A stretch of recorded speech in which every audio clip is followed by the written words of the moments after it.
এই মসজিদে নববী সম্পর্কে আল্লাহ রাসূল সাল্লাল্লাহু আলাইহি ওয়াসাল্লামের অসংখ্য হাদিস রয়েছে এবং এই মদিনা শরীফ সম্পর্কেও আল্লাহ রাসূল সাল্লাল্লাহু আলাইহি ওয়াসাল্লামের অসংখ্য হাদিস বিভিন্ন হাদিসের কিতাবে বর্ণিত হয়েছে। মদিনা শরীফ যে আল্লাহ রাসূল সাল্লাল্লাহু আলাইহি ওয়াসাল্লাম যখন মক্কার কাফের মুশরিকরা যখন আল্লাহ রাসূল সাল্লাল্লাহু আলাইহি ওয়াসাল্লামকে দ্বীনের দাওয়াত দেওয়ার কারণে আল্লাহ রাসূল সাল্লাল্লাহু আলাইহি ওয়াসাল্লামের উপর জুলুম এবং অত্যাচার শুরু করলেন এবং আল্লাহ রাসূল সাল্লাল্লাহু আলাইহি ওয়াসাল্লামের নানার বাড়ি বলা হয় মদিনা শরীফ। যে আল্লাহ রাসূল সাল্লাল্লাহু আলাইহি ওয়াসাল্লাম এই নির্যাতিত অবস্থায় মক্কায় যখন তিনি নির্যাতিত হচ্ছিলেন তখন মদিনা থেকে কিছু সংখ্যক লোক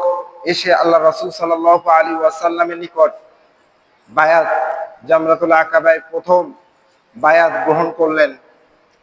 এবং এভাবে তিনবার তিনটা দল এসে আল্লাহ রাসূল সাল্লাল্লাহু আলাইহি ওয়াসাল্লামের হাতে বায়াত গ্রহণ করলেন এবং বায়াত গ্রহণ করার পরে আল্লাহ তাআলার নির্দেশনা হয়ে গেল যে আল্লাহ তার হাবিবকে এই জুলুম অত্যাচার থেকে রক্ষা করার জন্য হিজরতের অনুমতি দিলেন এবং তারাও যখন বায়াত আল্লাহ রাসূল সাল্লাল্লাহু আলাইহি ওয়াসাল্লামের হাতে বায়াত গ্রহণ করতেছিল তখন তারা আল্লাহ রাসূল সাল্লাল্লাহু আলাইহি ওয়াসাল্লামকে আহ্বান করতেছিল যে আপনি মদিনায় চলে আসেন, এখানে এত নির্যাতন হচ্ছে আপনার উপর, তো আপনি যদি মদিনায় আসেন তাহলে আমরা আপনার পূর্ণ নিরাপত্তা দেব। এবং আল্লাহ রাসূল সাল্লাল্লাহু আলাইহি ওয়াসাল্লাম যে আল্লাহ রাসূল সাল্লাল্লাহু আলাইহি সাল্লামের হিজরতের ঘটনা থেকে আমরা এটা জানতে পারি যে আল্লাহ রাসূল সাল্লাল্লাহু আলাইহি ওয়াসাল্লাম মক্কা থেকে মদিনায় হিজরত করলেন এবং তার হিজরতের সঙ্গী ছিলেন হযরতে আবু বকর রাদিয়াল্লাহু তাআলা আনহু। এবং মদিনাবাসী আল্লাহ রাসূল সাল্লাল্লাহু আলাইহি ওয়াসাল্লামের জন্য এতটা বেশি পাগল ছিল যে যখন তারা শুনেছিল যে আল্লাহ রাসূল সাল্লাল্লাহু আলাইহি ওয়াসাল্লাম যে একজন ব্যক্তি এমন রয়েছেন যে যিনি আল্লাহ রাসূল সাল্লাল্লাহু আলাইহি ওয়াসাল্লাম যে তার চরিত্র এত বেশি উন্নত যে আরবে তার মতো এমন বিশ্বাসী কোনো লোক হয় না, এই কথাগুলো যখন মদিনাবাসী শুনেছিল তখন তারা আল্লাহ রাসূল সাল্লাল্লাহু আলাইহি সাল্লামের মদিনায় আগমনের অপেক্ষায় তারা এতটা বেশি ব্যাকুল ছিল যে আল্লাহ রাসূল সাল্লাল্লাহু আলাইহি ওয়াসাল্লাম মদিনায় যাওয়ার পূর্বে আল্লাহ রাসূল সাল্লাল্লাহু আলাইহি সাল্লামের জন্য তারা মদিনা থেকে বাইর হয়ে প্রত্যেকদিন সকালে আল্লাহ রাসূল সাল্লাল্লাহু আলাইহি সাল্লামের আগমনের জন্য তারা রাস্তায় এগিয়ে আসতো এবং পথ চেয়ে থাকতো। যেমন আমাদের ক্ষেত্রেও হয় যে অনেক আপনজন যখন অনেকদিন পর বাড়িতে আসতে চায় তখন আমরা কিন্তু একটু বাড়ি থেকে বাইর হয়ে একটু সামনে এগিয়ে যাই যে আগে যেন আমার সঙ্গে সাক্ষাৎ হয়। তো মদিনায় এমন একটা পরিস্থিতি তৈরি হয়ে গিয়েছিল যে আল্লাহ রাসূল সাল্লাল্লাহু আলাইহি সাল্লামকে স্বাগতম জানানোর জন্য তারা সকালবেলা রাস্তায় বাইর হয়ে আসতো এবং সারাদিন থাকতো, আবার সন্ধ্যাবেলায় ফিরে যেত। এভাবে তারা কয়েকদিন আল্লাহ রাসূল সাল্লাল্লাহু আলাইহি ওয়াসাল্লামের অপেক্ষায় থাকলো। তারপরে যখন আল্লাহ রাসূল সাল্লাল্লাহু আলাইহি সাল্লাম সেখানে আগমন করলেন, সর্বপ্রথম যে ব্যক্তি দেখেছিলেন তিনি কিন্তু ইহুদিদের একজন ছিলেন। কিন্তু আল্লাহ রাসূল সাল্লাল্লাহু আলাইহি সাল্লামকে তিনি যখন দূর থেকে দেখেছেন যে তার মনের অজান্তেই তিনি পাহাড়ে দাঁড়িয়ে ঘোষণা দিয়ে দিয়েছেন যে হে মদিনাবাসী, তোমরা কোথায়, যে তোমাদের আলামিন বিশ্বাসী তোমাদের কাছে এসে গিয়েছে। তো আল্লাহ রাসূল সাল্লাল্লাহু আলাইহি সাল্লামকে তো মদিনাবাসীরা চিনতো না, তো না চেনার কারণে তারা আল্লাহ রাসূল সাল্লাল্লাহু আলাইহি সাল্লামকে নবী না ভেবে তারা হযরতে আবু বকর রাদিয়াল্লাহু তাআলা আনহুকেই নবী ভেবে বসেছিল। এবং আবু বকর রাদিয়াল্লাহু তাআলা আনহু যখন লোকদের মাঝে বক্তৃতা দিচ্ছিলেন তখন সকলেই মনে করেছেন যে ইনিই হয়তোবা আমরা যার অপেক্ষায় রয়েছি সেই ব্যক্তি। কিন্তু যখন একটু রোদ উঠেছিল এবং হযরত আবু বকর রাদিয়াল্লাহু তাআলা আনহু আল্লাহ রাসূল সাল্লাল্লাহু আলাইহি ওয়াসাল্লামের গায়ে যখন রোদ পড়তেছিল, তিনি তার গায়ের চাদরটা নিয়ে আল্লাহ রাসূল সাল্লাল্লাহু আলাইহি ওয়াসাল্লামের মাথার উপর যখন ধরেছিলেন, তখন মদিনাবাসীরা বুঝতে পেরেছিল যে আমরা এতক্ষণ যাকে ধারণা করেছিলাম তিনি নয়, অর্থাৎ আমরা এতক্ষণ যাকে ধারণা করিনি ইনি হচ্ছেন আমাদের সেই প্রিয় এবং কাঙ্ক্ষিত ব্যক্তি। তো আল্লাহ রাসূল সাল্লাল্লাহু আলাইহি সাল্লামের মদিনায় আগমন করার পরে আল্লাহ রাসূল সাল্লাল্লাহু আলাইহি ওয়াসাল্লাম মদিনার ব্যাপারে দোয়া করেছিলেন এভাবে, যে হযরত ইব্রাহিম আলাইহিস সালাতু ওয়াস সালাম যেভাবে দোয়া করেছেন কোরআনে এসেছে, ফাজআল আফইদাতাম মিনান নাসি তাহওয়ি ইলাইহিম ওয়ারযুকহুম মিনাত তামারাতি লাআল্লাহুম ইয়াশকুরুন, যে ফাজআল আফইদাতাম মিনান নাসি তাহওয়ি ইলাইহিম, যে এই মানুষদের মধ্যে এমন ভাবে বরকতগুলো দেওয়া হোক, মিনান নাসি তাহওয়ি ইলাইহিম, যে তারা সেই হেদায়েতটা গ্রহণ করবে এবং মানুষরা এটার প্রতি আকৃষ্ট হবে, অর্থাৎ মক্কার প্রতি মানুষরা আকৃষ্ট হবে এবং সেখানে এমন রিজিক দেওয়া হবে তারা সেই রিজিকগুলো ভক্ষণ করবে। এবং এই দোয়াটা হযরত ইব্রাহিম আলাইহিস সালাতু ওয়াস সালাম করেছেন বিধায় প্রতি বছর বা সারা বিশ্বে যত মুসলমান রয়েছে সকলেরই হেরেম শরীফের প্রতি বা মক্কার প্রতি একটা অনুভূতি রয়েছে, একটা টান তৈরি হয়ে গিয়েছে। এবং ঠিক তদ্রূপ ভাবেই হযরত মুহাম্মদ সাল্লাল্লাহু আলাইহি ওয়াসাল্লামও দোয়া করেছিলেন। তিরমিজি শরীফে হাদিসটি নিয়ে এসেছে, বিস্তারিত হাদিস, যে সেখানে হযরত মুহাম্মদ সাল্লাল্লাহু আলাইহি ওয়াসাল্লাম মদিনার ব্যাপারে দোয়া করেছে যে, হে আল্লাহ, তুমি এই মদিনাকে এত বেশি বরকত দাও যেন এই মদিনায় কখনো অভাব না এসে যায়। এজন্য তিরমিজি শরীফের আরেকটি হাদিসে বলা হয়েছে যে এই মদিনায় কখনো খাদ্য সংকট দেখা দিবে না। অর্থাৎ একটা মরুভূমি অঞ্চল, যে যারা মধ্যপ্রাচ্যে বা আরব বিশ্বে যারা গিয়েছেন বা যারা থেকেছেন তারা বলতে পারবেন যে একটা মরুভূমিপূর্ণ এলাকা, অথচ সেখানে খাবারের কোনো অভাব কখনো হয় না, অথচ সেখানকার বাসিন্দার যারা রয়েছে তারা অনেক সংখ্যক খাবার অপচয় করতেছে এবং তারা যে পরিমাণ খাবারটা খায়, খাওয়ার পরও তারা যে পরিমাণ খাবারটা অপচয় করার পরও তাদের সেখানে কোনো অভাব নেই। এই অভাবটা না থাকার কারণ হচ্ছে যে আল্লাহ রাসূল সাল্লাল্লাহু আলাইহি ওয়াসাল্লাম সেখানে দোয়া করেছেন। এবং আল্লাহ রাসূল সাল্লাল্লাহু আলাইহি সাল্লাম এই মদিনা সম্পর্কে আরেকটি হাদিস নিয়ে এসেছেন। সেই হাদিসটি হচ্ছে যে আলা আনআইমি মাদিনাতি মালাইকাতুন লা ইয়াদখুলু ফিহা তাউনু ওয়াদ দাজ্জালু, যে মদিনা হচ্ছে এমন একটি জায়গা যার চতুর্পাশ দিয়ে ফেরেশতারা পাহারা দিচ্ছে এবং যখন দাজ্জালের ফিতনাটা তৈরি হয়ে যাবে, ফিতনাটা এসে যাবে, তখন দাজ্জাল সারা বিশ্বে ভ্রমণ করতে পারবে কিন্তু সে মদিনায় কখনো প্রবেশ করবে না। এবং বলা হয়েছে যে এই মদিনায়, এই হাদিসেই, যে এই মদিনায় কখনো মহামারী প্রবেশ করবে না। কেন প্রবেশ করবে না? যে আল্লাহ রাসূল সাল্লাল্লাহু আলাইহি সাল্লাম এটা দোয়া করে দিয়েছেন যে এখানে কখনোই মহামারী প্রবেশ করবে না। এবং আল্লাহ রাসূল সাল্লাল্লাহু আলাইহি সাল্লাম এবং নবীদের শানে বলা হয় যে তারা মারা গিয়েছে, এ কথাটা কখনো বলা যাবে না। আমরা অনেকেই হয়তো বলি, কিন্তু নবী এবং রাসূলগণের শানে এই কথাটা যায় না, তাদের শানে বলতে হয় যে তারা ইন্তেকাল করেছেন। ইন্তেকাল অর্থ হচ্ছে যে তারা ইহ জগৎ থেকে পরজগতে গিয়েছে। এখন পরজগতে তারা কি রকম রয়েছে এবং এ ব্যাপারে অনেক ওলামা ইকরামের ইখতিলাফ রয়েছে যে আল্লাহ রাসূল সাল্লাল্লাহু আলাইহি সাল্লাম কবরের জিন্দেগিতে তিনি জীবিত আছেন নাকি মৃত আছেন, এ নিয়ে ওলামাদের মাঝে অনেক বিভেদ রয়েছে। এজন্য বলা হয় যে আল্লাহ রাসূল সাল্লাল্লাহু আলাইহি সাল্লাম থেকে নিয়ে যত নবী রাসূল এসেছেন তাদের ব্যাপারে বলা হবে না যে তারা মারা গিয়েছেন, বরং তাদের ব্যাপারে আমাদেরকে বলতে হবে যে তারা ইন্তেকাল করেছেন, অর্থাৎ তারা ইহ জগৎ থেকে পরবর্তী জগতে গিয়েছেন। এবং এই মদিনার ব্যাপারেই হাজী সাহেবগণের জমহুর ওলামা ইকরামগণ বলেছেন যে আল্লাহ রাসূল সাল্লাল্লাহু আলাইহি ওয়াসাল্লামের এই মদিনায় গমন করাটা জমহুরের মতে যে ওয়াজিব, অর্থাৎ একজন ব্যক্তি শুধুমাত্র আল্লাহ রাসূল সাল্লাল্লাহু আলাইহি ওয়াসাল্লামের কবর জিয়ারত করার জন্য মদিনার উদ্দেশ্যে রওনা করবে, এটা তার জন্য ওয়াজিব। এটা জমহুর উলামায়ে ইকরামের একটা মত। এবং আমরা যারা হানাফি রয়েছি, আহনাফ, এদের মতে হচ্ছে, আমাদের মতে হচ্ছে যে এখানে হিজরত অর্থাৎ মদিনায় গমন করাটা শুধুমাত্র আল্লাহ রাসূল সাল্লাল্লাহু আলাইহি ওয়াসাল্লামের কবর জিয়ারত করার উদ্দেশ্যে মদিনায় গমন করাটা হচ্ছে ওয়াজিবের পর্যায়। আমি এই মাসলাটা এই কারণেই বলতেছি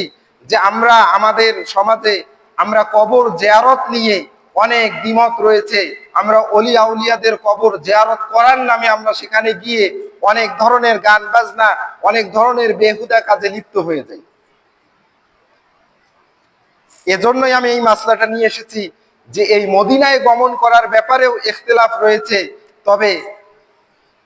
ইমাম তাইমিয়া ব্যতীত বাকি সকলের মতেই যে মদিনায় গমন করাটা ওয়াজিবের পর্যায়। অর্থাৎ আমাদের যাদের সামর্থ্য রয়েছে, আল্লাহ রাসূল সাল্লাল্লাহু আলাইহি ওয়াসাল্লামের একটি হাদিস, মান ইসতাতা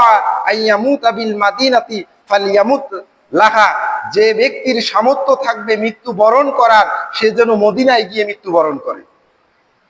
আল্লাহ রাসূল সাল্লাল্লাহু আলাইহি সাল্লাম এই হাদিসের পরবর্তী অংশে বলতেছে ফায়াশফাউ লাহু ফায়াশফাউ বিহা, যে ওই ব্যক্তির জন্য, যে ব্যক্তি মদিনায় ইন্তেকাল করবে, আমি আল্লাহর রাসূল ওই ব্যক্তির জন্য রোজ কিয়ামতের দিন সুপারিশ করব। তাহলে মদিনায় গমন করাটা কত গুরুত্বপূর্ণ। এবং এই মদিনায় গমন করে আল্লাহ রাসূল সাল্লাল্লাহু আলাইহি সাল্লামের কবরটা আমি যে জিয়ারত করব, এ ব্যাপারেও আল্লাহ তাআলা সূরা হুজরাতে স্পষ্ট বলে দিয়েছেন, যে আয়াতটি আমি এখানে তেলাওয়াত করেছি, ইয়া আইয়ুহাল্লাযীনা আমানু লা তুকদ্দিমু বাইনা ইয়াদাইল্লাহি ওয়া রাসূলিহি ওয়াত্তাকুল্লাহ ইন্নাল্লাহা সামিউন আলিম, যে তোমরা, হে ঈমানদারগণ, তোমরা আল্লাহ এবং তার রাসূলের সামনে কোনো বিষয় নিয়ে তোমরা বাড়াবাড়ি করো না। এবং এই সূরার পরবর্তী অংশে এখানে আল্লাহ তাআলা রাসূল সাল্লাল্লাহু আলাইহি সাল্লামের শানে আদবের কয়েকটি শিক্ষা দিয়ে রেখেছেন, যে তোমরা আল্লাহ রাসূল সাল্লাল্লাহু আলাইহি ওয়াসাল্লামের সামনে তোমাদের আওয়াজকে, ইয়া আইয়ুহাল্লাযীনা আমানু লা তারফাউ আসওয়াতাকুম ফাওকা সাওতিন নাবিয়্যি, যে তোমরা আল্লাহ রাসূল সাল্লাল্লাহু আলাইহি সাল্লামের আওয়াজের সামনে তোমাদের আওয়াজকে উঁচু করো না। অর্থাৎ সাহাবায়ে কেরাম কোন একদিন আল্লাহ রাসূল সাল্লাল্লাহু আলাইহি সাল্লামের এই আয়াতের শানে নুজুলে, যে আল্লাহ রাসূল সাল্লাল্লাহু আলাইহি সাল্লামের সামনে তারা কোনো একটা বিষয় নিয়ে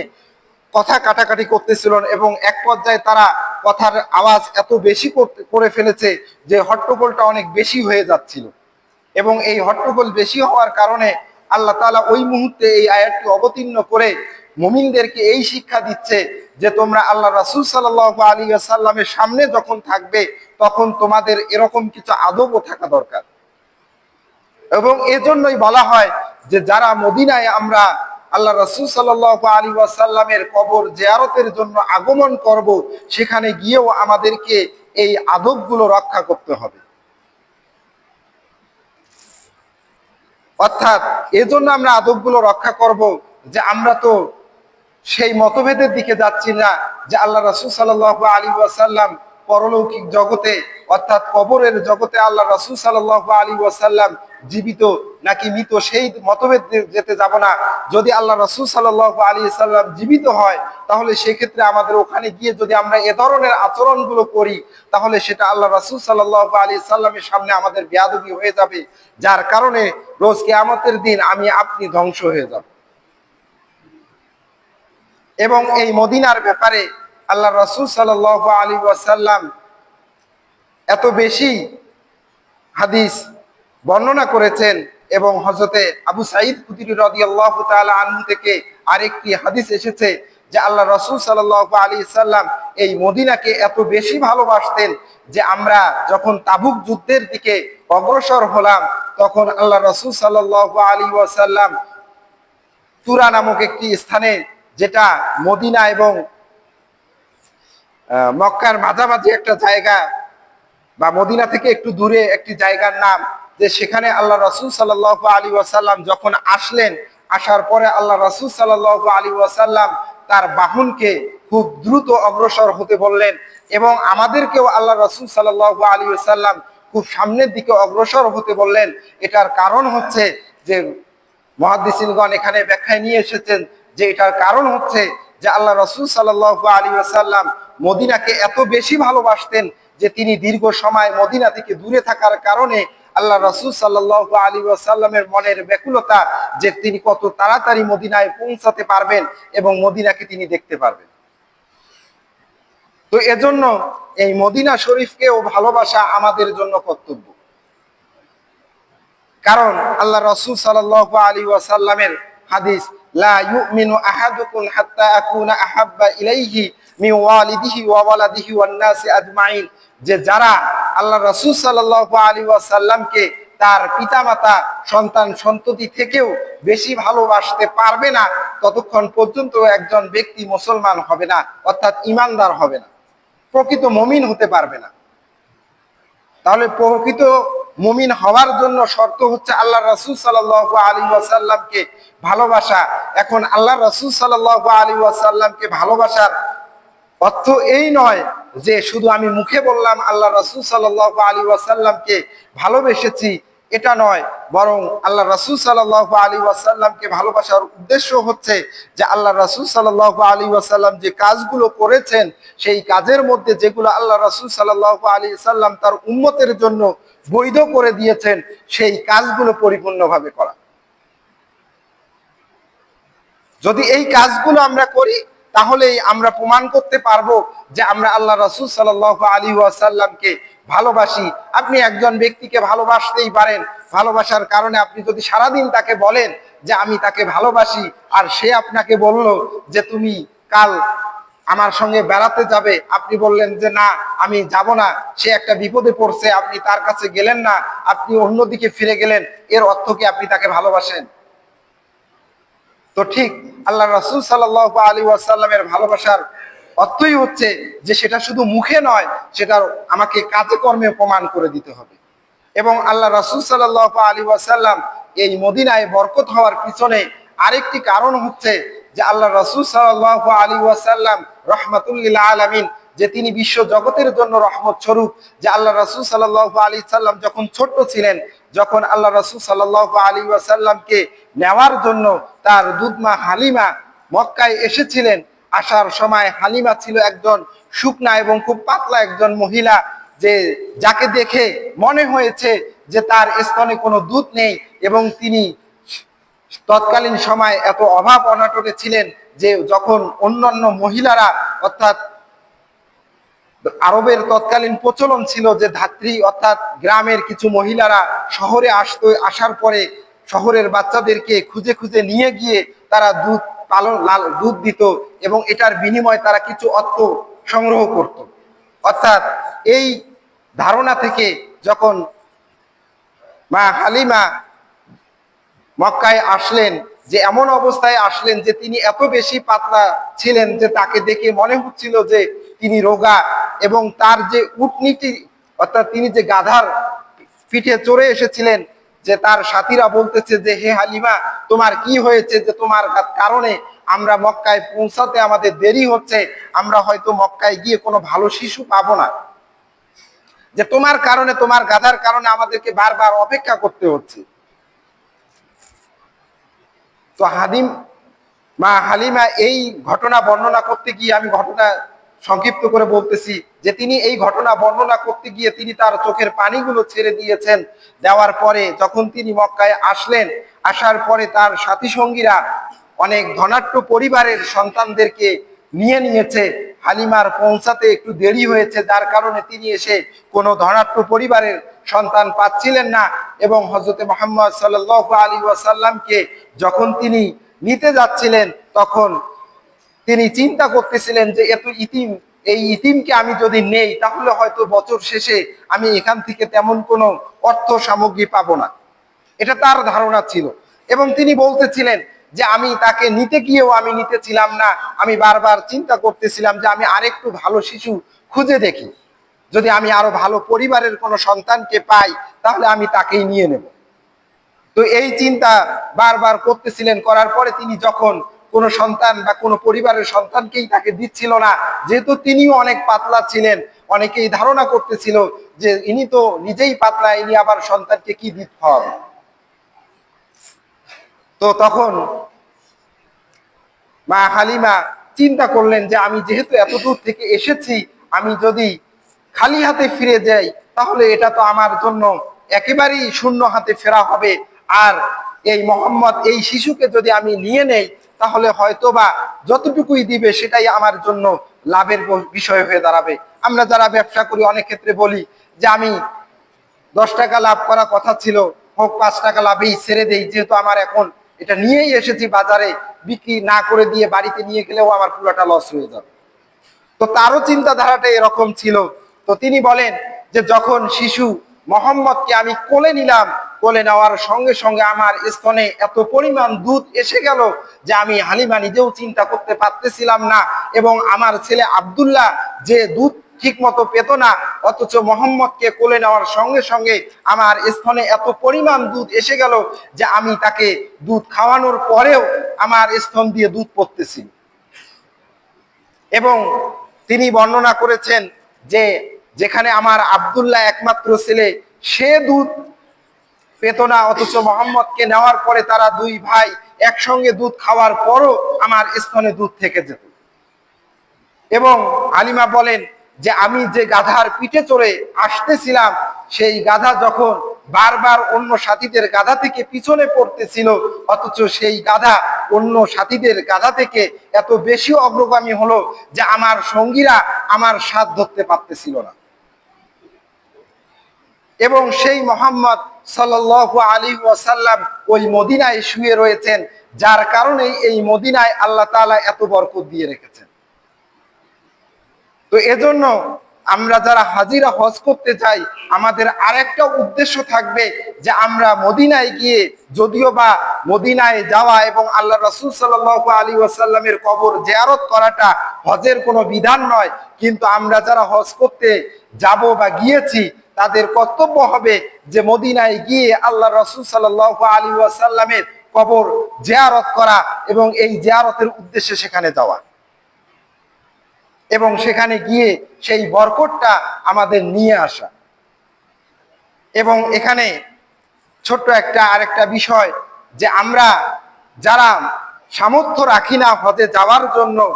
তাদের জন্য ছোট্ট একটা আমল রয়েছে, যেটা পরীক্ষিত আমল। আমরা যদি রেগুলার নামাজের পরে আমরা যদি এই আমলটা করি, তাহলে আমরা যারা সামর্থ্য রাখি না, যে আমার হয়তো সামর্থ্য নেই, যে আমার এই নিসাব পরিমাণ সম্পদ তো আমার নেই, যে আমি আসলে কিভাবে হজে যাব, সেই চিন্তাধারা কেউ যদি করে থাকে আর সে যদি পূর্ণ ইয়াকিনের সাথে এই আমলটা করে, তাহলে আল্লাহ তাআলা তার জন্য হজের ফয়সালা করে দিবেন।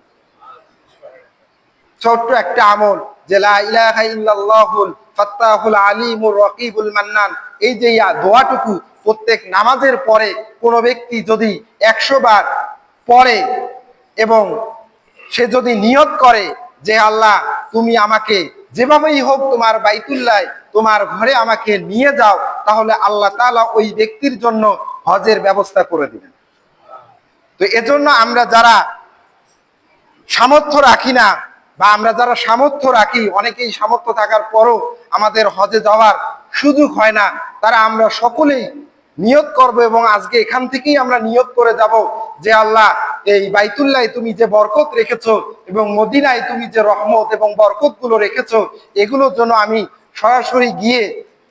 অর্জন করে নিতে পারি, এই তৌফিক তুমি আমাকে দাও। এবং আমি তোমার এই আমলটা শুধুমাত্র এজন্যই করতেছি, তুমি আমাকে বাইতুল্লাহ নিয়ে যাবে। তো এজন্য আমরা এই আমলটা করার চেষ্টা করব। আপনারা আমলটা আরেকবার আমি বলে দিচ্ছি, যে লা ইলাহা ইল্লাল্লাহুল ফাত্তাহুল আলিমুর রাকিবুল মান্নান, লা ইলাহা ইল্লাল্লাহুল ফাত্তাহুল আলিমুর রাকিবুল মান্নান। এটা পরীক্ষা